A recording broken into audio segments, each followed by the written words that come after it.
correct? No, none. No, sorry. Next week, next time. All right. I do want to pass on a kudos to you and Frida and Chris. I guess there was an email that went out of how good the meeting minutes are and well kept and all the work you've done to keep them up there. So thank you very much for all you've done. No, thank you, and thank Frida and your wife Jay had sent me a copy of. She copied it out of something. I don't know where it came Oh from. yeah, that's just you told me also. Yeah. Yeah, so you have to thank her for that. And Frida, I owe it to you. I'll send it to you. So forgive me. There was an article that came out, I guess, over the weekend, and the town clerk referred to the minutes of the EFPBC as immaculate. So that's what we're talking about. Yeah. that was Thank you for that. Very good. Very good. And I got mentioned, which was ridiculous. All it said is Chris Nixon brought a DVD to Jen Caffarella. Why that's newsworthy, I don't know. I was the courier.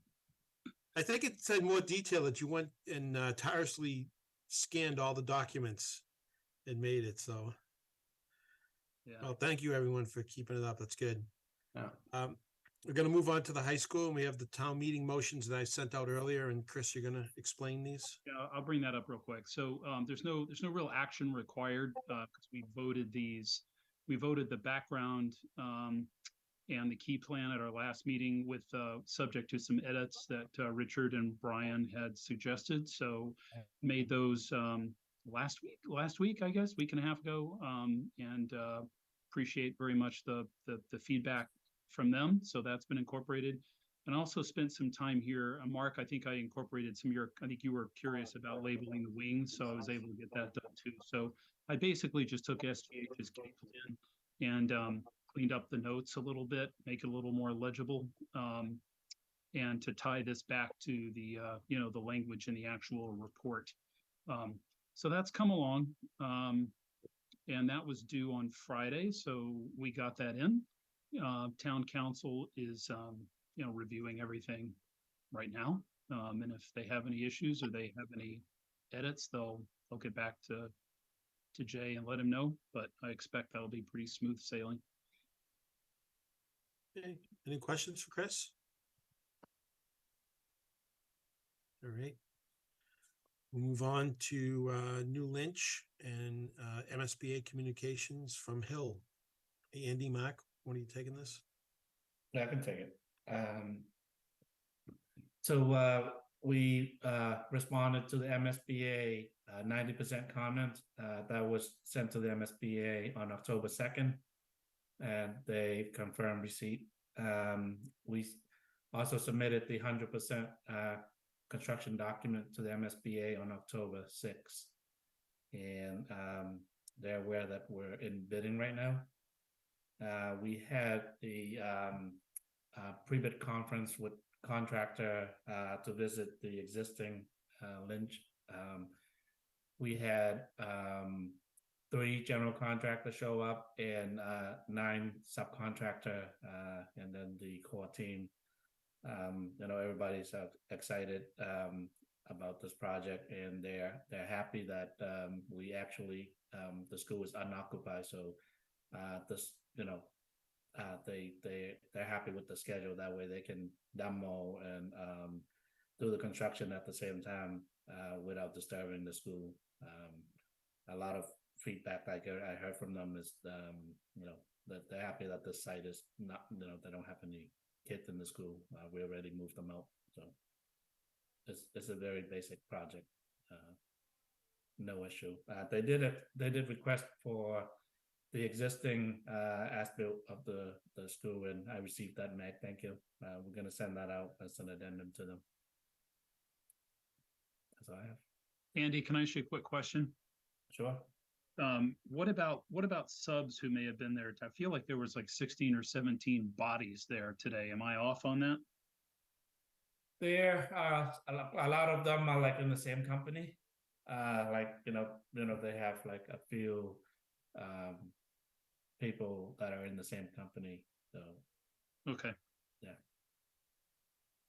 And most of them that show up are demolition and the abatement contractor, because the the file subbidder, most of them will be bidding on the new school, but the people who are there will be for the demolition and the abatement. So that's why they need to see how the boiler look like or the asbestos pipe look like, so they can bid the job based on the challenges.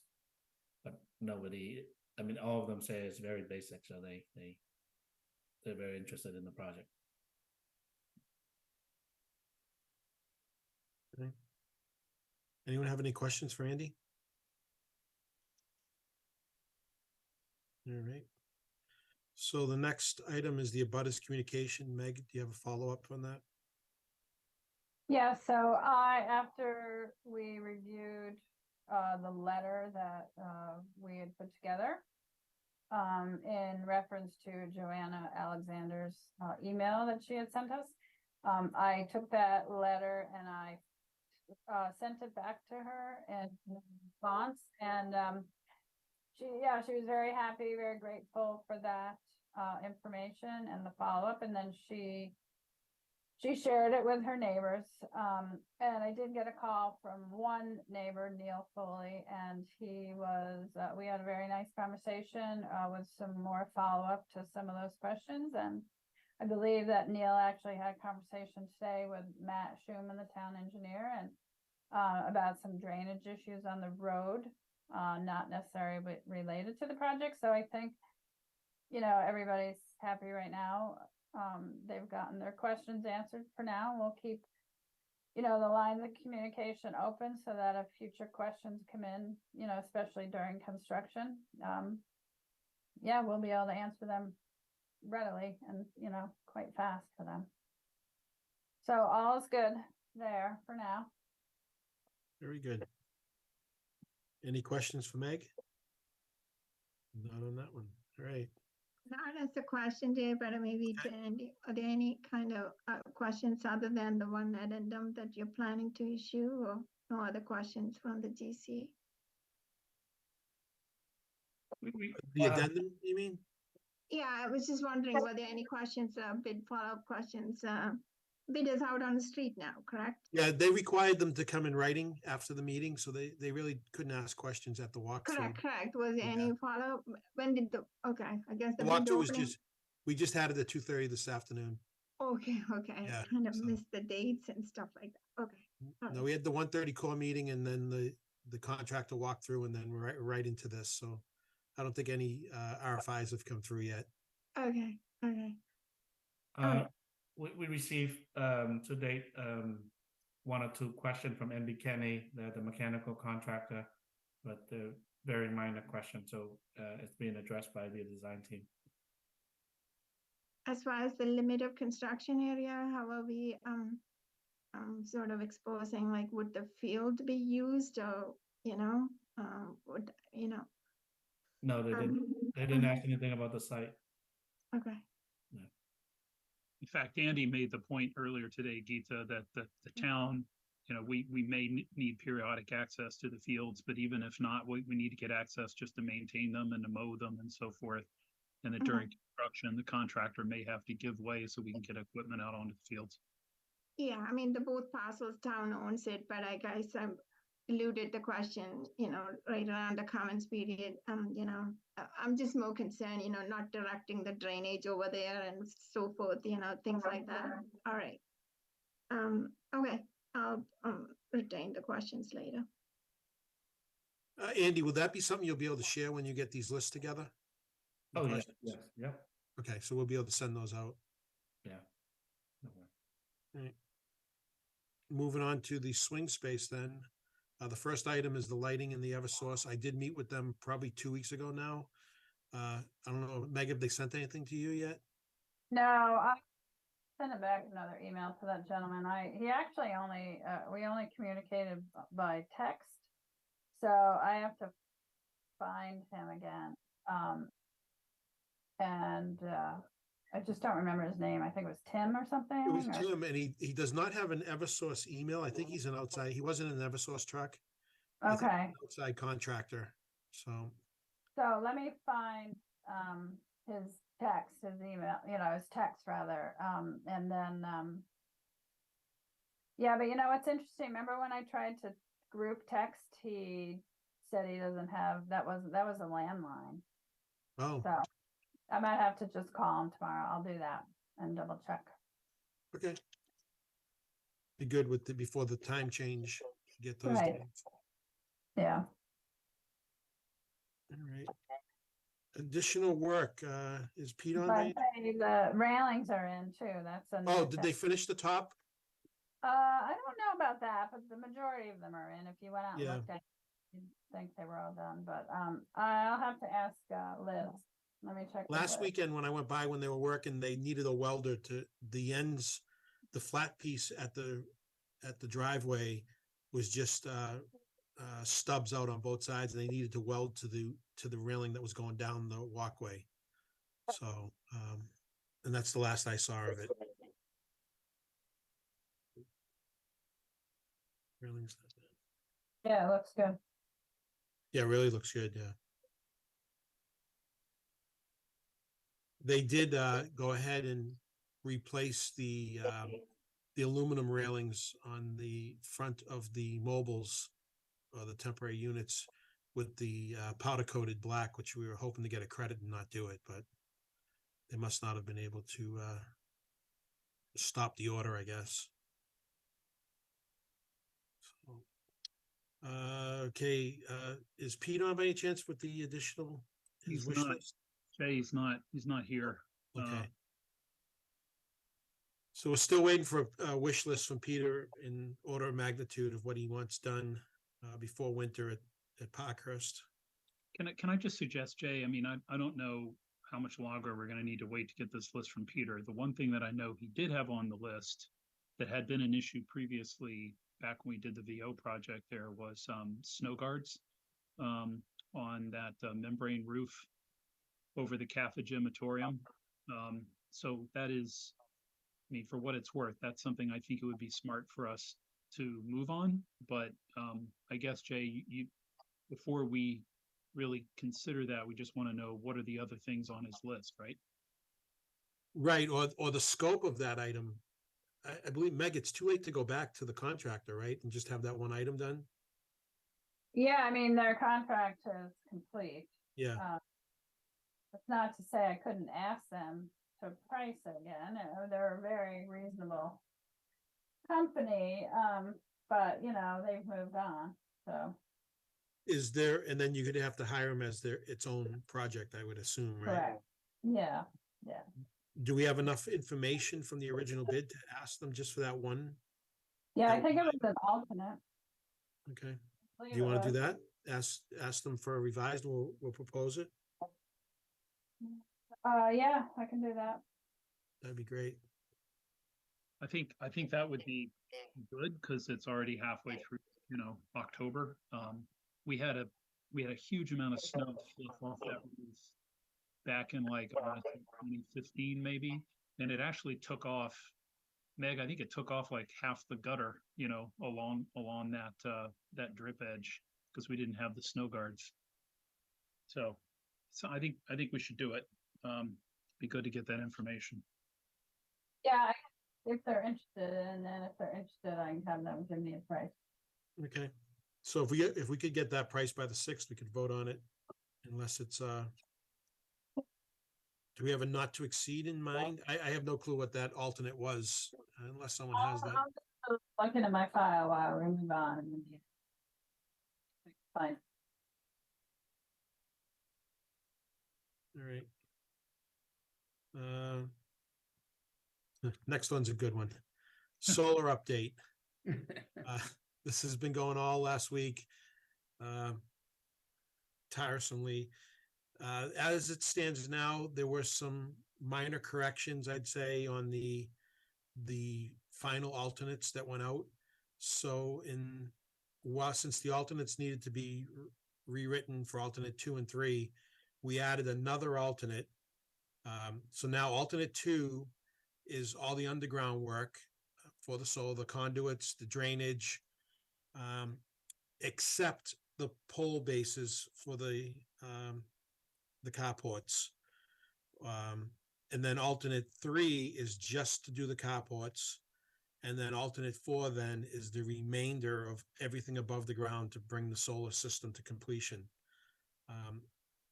The thought is that if we have some money left, we maybe can get the conduits done. And if there's even more money, we can get out of the ground completely, so no one's going and ripping up the ground at a later date. Since then, also, it's been asked, and Meg's working on this, to get revised estimates, cost estimates, for the 3 alternates. So we can present that to the subcommittee, I guess, of the select board, if they call it that, that is looking over the solar to see, the question is, there's a gap between 1.8 million and the 3.1 million that we're carrying to do this system. The 1.8 is from Select, who didn't bother to even open the drawings that Tape produced, and kind of admitted that their number is just a budget, and if it went forward, they would be pricing it at that time. So they have no soil samples, they have no foundations. They really use just a square foot or per watt number to come up with their price. Now the hopes is that the drawings are now 100% complete. Our budgets were based on 90%, so there was some contingencies built in. Now with the 100% drawings, can we tighten up the estimates and come back to this subcommittee with a revised number? So that's where we stand right now. Charlie expects to have the alternates drawn up by Wednesday, if I'm not mistaken. And then we can talk to the cost estimator and see what their time frame is like. So Jay, Can I make a clarification too quickly, Jay? So I mean, typically we wouldn't do an updated, when Jay says revise the cost estimates, we're talking about like another set of estimates on the 100% drawings, but this would not involve PM&C. I think we were just going with Fogarty, right, Jay? Yes. And the town manager volunteered to pay for this out of her budget on the town side, so that it doesn't come out of the Lynch project budget, even though, the bids are coming soon. This was something that a member of the board thought would be helpful. So based on the 100% set, Fogarty is going to do an updated estimate. Mark, you had a question? Yeah, I just want to make sure I'm understanding this. So we got a budget of 1.8 million from Select. That's a budget only Yes. and not really based on drawings. And then we had 3.2. 3.1, I believe it was 2.8, and then we added the original reimbursing the engineering fees, and then some contingencies. So the number they plugged in, I believe, is 3.1 million. And that's from Zapatec? Zapatec and the cost estimators. Okay, also. Zapatec plus estimators. Okay. And then the alternates, you said 3, but did you list 4 or did I just miss something? Alternate 1 is the guardrails, and that's going to remain as is. The guardrails is alternate 1. Alternate 2 is the underground conduit. Yep. And what happened is the way the bid went out, alternate 2 was the conduit and the carports. So that's getting broken out. So that's what we are having changed, because it should be what's under the ground. All right, so alternate 3 will be the carport base, the carports. Yep. And then alternate 4? We'll bring everything out of remainder to finish the job completely. Everything above grade. Okay. Great, thanks. Okay. So Jay, would you share the 2 cost estimate to Fogarty too? In other words, would you give both of them to them as well when they do the revised, updated cost estimate? Whether they would see those, just asking. Who would see it? Fogarty, how do you pronounce their names? Who's going to do the Fogarty? 100%? Yes. They're going to get the full set of alternate drawings. Yes. Would they also see the previous estimate of 2 extremes that we have, 1.8 and whatever that numbers are? Came from 2 different sources. Would they be exposed to those? They did one of them to begin with. They won't see selects because there's nothing in selects. But Fogarty did the cost estimate that we're basing it on to begin with. Okay. Based on the 90% drawings. Okay. But now we're just asking them to tighten them up. Select has no backup to offer on their number. It's just a wattage per watt number. Okay. All right.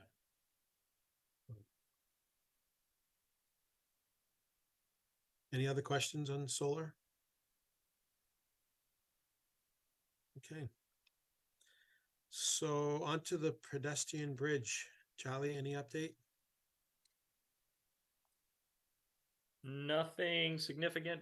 They have their approved proposal. They have reached out to Meg and to Tape with some clarifying questions, and I believe they're proceeding with the process. But beyond that, that's in motion. All right. Questions for Charlie? So may I ask a question? How are we handling it in the bid documents? I suppose, when they're going to price it out, that's my question. In the summary of work, are we saying this permitting is anticipated in so many months? And I was just curious, like, how is it handled as far as the bid documents goes? The bid documents are silent on the scheduling around the permitting, on the presumption that they probably will not be proceeding with the bridge in advance of receiving approvals anyway. Okay, so the bid documents is assuming no bridge work. Are you saying that? No, the bridge is entirely included in the contract documents.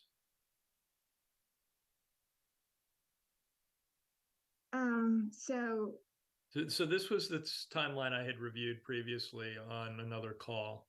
Okay. They are not allowed to work around the brook in the spring anyway, because I think the herring or somebody's running, some fish So they're is going running to at price that it out point. as So, if so there's a time restriction on construction, which means the earliest we presume that the bridge work could even conceivably start would be later next summer, which is a good,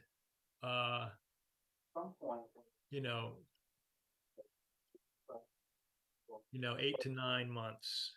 The design team, the consultant thinks they can get the permitting in place within 9 months. Yeah. Where I'm driving the question, Charlie, is are there enough adequate constraints spelled out up front so that they can price it out and we have a reasonable price? In other words, you see what I'm saying? Like, whatever that they have to assume, whatever the work needs to be done, if it has to be 2 times or whatever, that enough timeline is given and it's spelled out in the bid document. That's all I'm asking, like a limit of disturbance where they have to limit right now because so that's all fully described in the contract documents right now. It would only be if some condition was changed by this approval process, at which point we'd have to let the contractor know that. Okay.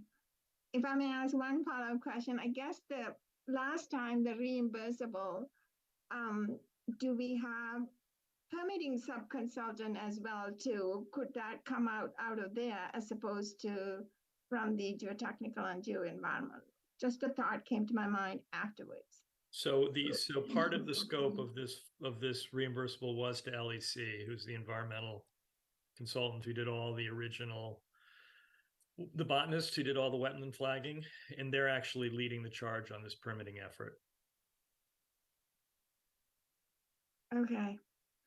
All right. I guess the site work hopefully there's enough money left to handle the cut and fill that may be required strictly under geotechnical and geoenvironmental. That was my concern. So, all right. In other words, if OPM would be tracking under each category of sub-consultants so that we can see where and what it's taken, what is left. That's all. Well, I think the allowance for reimbursable expenses is within a larger category, which is essentially just, contingency. It doesn't break it down into different line item trades. It's simply a contingency. Okay. Contingency allowance. And so where that money goes within that contingency allowance isn't particularly identified within the allowance. Okay. All right. All right. Thanks. Any other questions for Charlie? Okay, review of the bid alternates we already went over on the solar. So we're good on that. Payments. Can we share Meg's manager's request? I'm Yeah. working on that, or Meg could share if she has. Meg, what, I saw it on my phone. What time did that come in again? We were out at the pre-bid, so. I two. sent it after we got back, Chris, with a few other items. Oh, you sent it. Ah, there. Okay, there we go. Let me pull this up. Yeah, bear with me. I got it. Just gonna make So it big enough.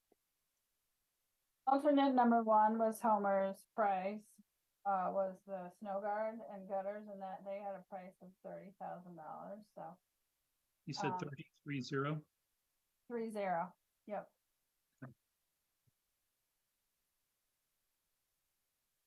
Oh, for the Lynch Elementary School, there are the invoices before you, Wakefield. Oh, should change my rate, okay. Wakefield Moving and Storage, $21,584.65. Cafe Architects, $318,687. Hill International for $40,440. Triumph Modular has two invoices. One is number 9 is the balance of their contract for $3,525.12. And invoice number 10, which should be requisition, but someone changed my language. That is their retainage. And we are still holding quite a bit of money. I don't have, oh, I do have it in front of me. So that's in the amount of $144,752.04. And then the last invoice 4058, is their monthly lease payment of $29,850. And if we scroll down, there is one invoice there from SG&H for their report, preparation of their report, their existing contract that we had for the flooring issue for $28,500.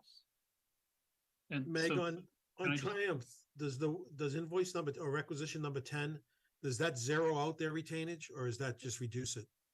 Let me double check here. Andy and I were looking at it the other day. Let me double check.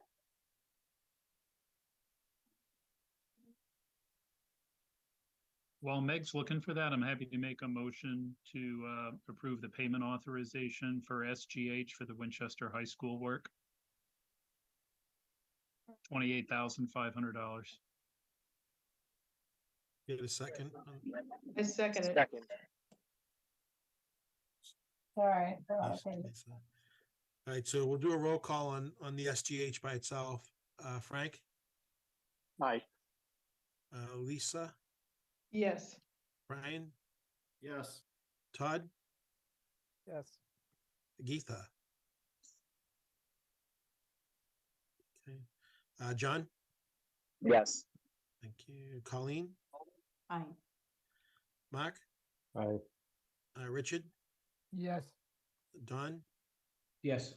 and Emily. Yes. Thank you. All right, so moving back to that, we'll just wait for Meg's response. Yeah, sorry, I just found some.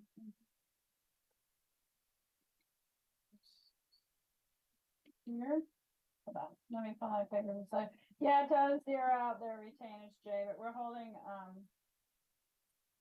so we have, $823,006, for, removal. And $716,400 for their lease. Okay. There are some other line items that were not billed out at 100%, like window treatment. And then it has the credits in there. But yes, it does zero out their retainage.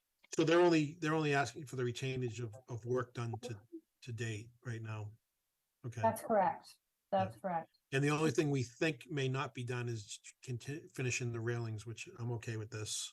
Right, yeah, we haven't paid them a penny out of the $823,000 that we're holding. And we won't until, Right. August of 25. Does anyone want to make a motion on the payment authorizations? I move to authorize payment to Brookfield Moving and Storage, Tape Architects, Hill International, and 3 invoices for Triumph Modular presented by Meg. Second. Say, Mark? Yep. Okay. Frank, roll call? Aye. Lisa? Yes. Brian? Yes. Todd? Aye. Geetha? Yes. John? Colleen? Aye. Chris? Mark, Richard? Aye. Don? Aye. And Emily? Yes. Okay, I'm in favor, so that passed. Thank you, everyone.